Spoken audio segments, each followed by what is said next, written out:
What is up, everyone? It is DJ Martini Midwest Reviews coming at you with another video for my channel. Today I have a really cool video on the Razer Kishi. It is an older controller for your iPhone or Android phone. That way you can make it into a controller and a screen, almost like a little mobile gaming unit. It's pretty cool. It's a little bit older, but I think that's why I'm bringing it to you today, because it's a value right now. You can get it for maybe $45, $50.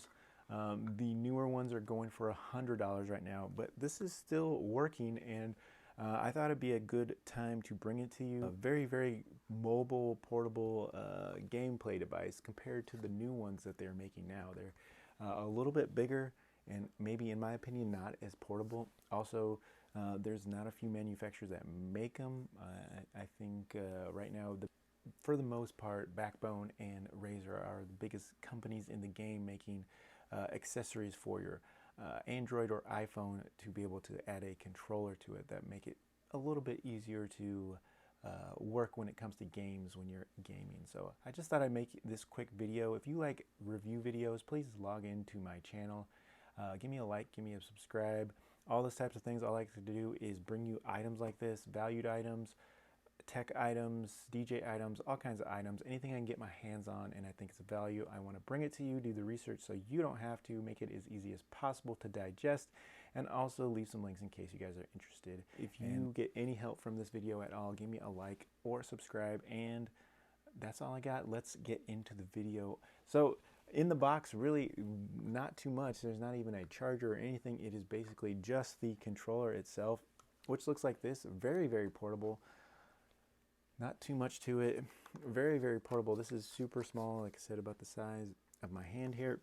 But it works pretty good with the iPhone. Now, remember, when you buy one of these, to make sure that you get for your device. So if you have an Android phone, you're going to want to get something with Android and make sure that you have the right connector, like if it's USB Type-C or those types of things. Make sure this one has the Lightning, so it does have a Lightning port in the inside there. But basically, you have your basic controller here. You have your R1, R2 triggers, which are a little soft, but pretty decent for, you know, just playing things on your phone. It does have some nice little sticks here, and they actually feel pretty decent in my opinion. All the buttons are clicky. The A, B, they're kind of mushy too, but not too bad. Enough that you can jam on them, get them going. You also have a capture button here that works with the iPhone to capture gameplay or things like that. You can take photos, and then these are menu buttons. One will take you to a side menu, the other one will take you to a home, but that's pretty much it. You also have a D-pad. The D-pad is nice in my opinion. It feels okay. Not the best, but still pretty decent for under 50 bucks. This probably was about $100 when it came out, but it is now about $50, and I think it's a good price at that price right now. So it is a little bit different to use. The backbones and things that are made now from Razer actually like slide and have a little slider bar in this one. This one actually has a little piece. You have two little toggles here. You pull out and then you flip. You can hear that pop out like that. And then it's got like a stretchy band in here. So it just feels a little loose, a little wobbly. It kind of doesn't feel like it's going to hold your phone in nice, but I have an iPhone 13 here. Right here, usually this is what I record my videos on, but to make this video, I wanted to make sure that I had something to show you with. So yeah, you're just going to go ahead and plug that into your port here, and then I'm going to hold it this way and stretch this onto my phone here and place it in there like that. And then, like I said, it feels a little wonky, like it doesn't feel like it's supporting the phone, but as long as you're holding it like a controller, you're pretty much holding that phone in there, and it's not going anywhere. They do have some extra little spacers that you can put in there that'll hold the phone a little bit tighter, but I find my phone size is a little bit bigger than what these are, so it doesn't really work for me. But for the most part, this fits in there pretty good, and I think it looks really good. So you can see that it is working. As soon as I plug it in, I can move the controllers and I can move my car, and it's showing different things here. So it does work, and then I can exit out. It does show you a little power meter on the side there, and like I said, if I hit a menu, it'll take me to a menu here. So take me back. If you hit here, you'll take a little screenshot, and like I said, this takes you to a little side menu on the car when we're not in this particular thing. So if I go back and I go to my menu, a little side menu there, see. But all the buttons work very, very nice. And you can see what your phone looks like in there. And like I said, it is a stretchy band.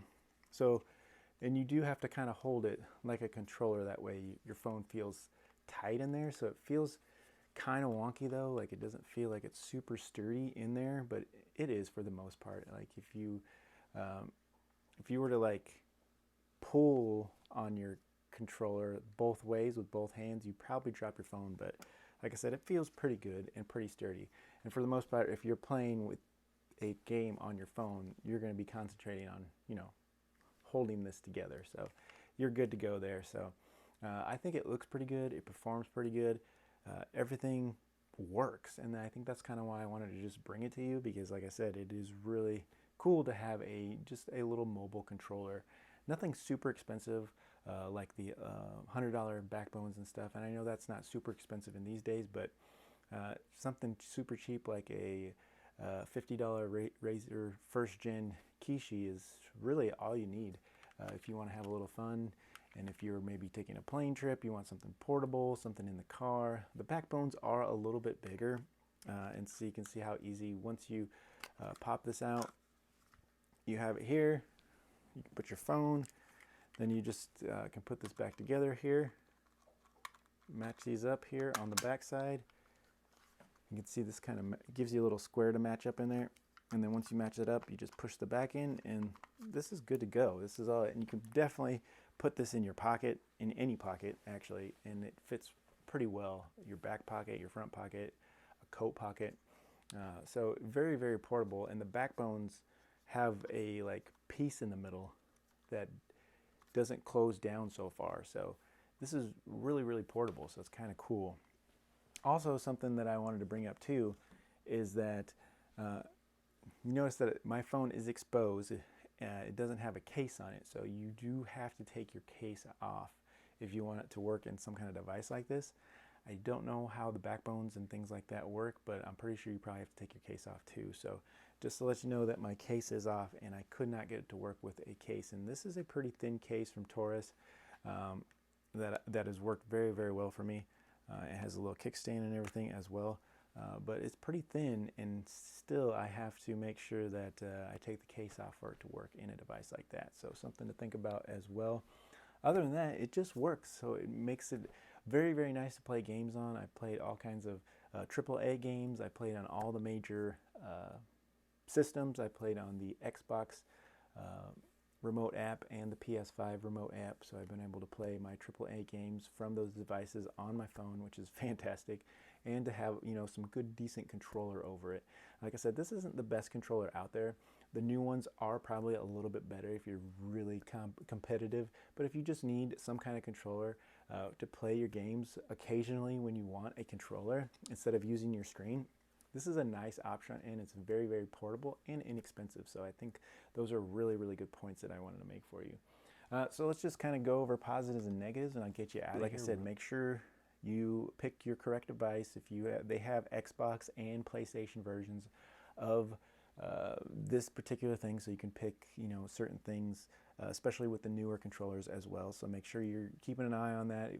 Or if they just make, you know, plain Jane Android or iPhone devices as well that, you know, aren't labeled Xbox or PlayStation or things like that. So keep an eye on that. It is low latency. The design of it is pretty cool. It feels pretty good in my hands and stuff. You can play anywhere with it, like I said, and it does work on the iPhone. On this, for Android, I'm not sure. You'll have to kind of look that up. But for iPhone, I know it works for the iPhone 10 all the way up to the iPhone 13 Max. I'm not sure if it works for the 14 yet, but so far it still works for all those older phones out there. So like I said, it does have a app that you can download to update its firmware and things like that. They do have a Razer Nexus free app that you can use that kind of put some of your games you play in certain spots. But I think that works more with the newer V2, which is a $99 upgrade to this, and like I said, it's not as portable because it has a slider in the middle. I'll post a little picture right now, and of the backbone, just so you guys kind of know what I'm talking about there. And those are both newer versions, and they have apps and an OS system that you, operating system app that you can kind of get to, and it'll take you to different things.